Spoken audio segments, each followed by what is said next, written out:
गांव के एक छोटे से खेत में रहने वाला किशन नाम का गरीब किसान लड़का बहुत मेहनती और ईमानदार था। उसके पिता का देहांत हो चुका था और माँ बीमार रहती थी। परिवार के पास जमीन भी कम थी, लेकिन किशन ने हार नहीं मानी। सुबह सूरज उगते ही खेत में हल चलाता और शाम को लोगों के घरों में छोटे मोटे काम करके कुछ पैसे कमाता।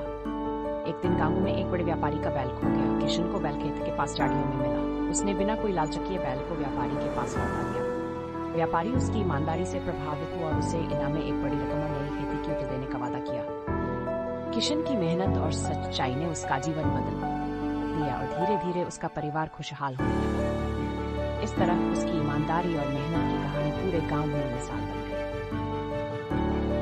सुबह सूरज उगते ही वह खेत में हल चलाता और शाम को लोगों के घरों में छोटे मोटे काम कर कुछ पैसे कमाता। एक दिन गांव में एक बड़े व्यापारी का बैल खो गया और किशन ने उसे खेत के पास झाड़ियों में पाया। किशन ने बिना कोई लालच किए बैल को व्यापारी के पास लौटा दिया और व्यापारी उसकी इंस्टिंक्ट से प्रभावित हुआ।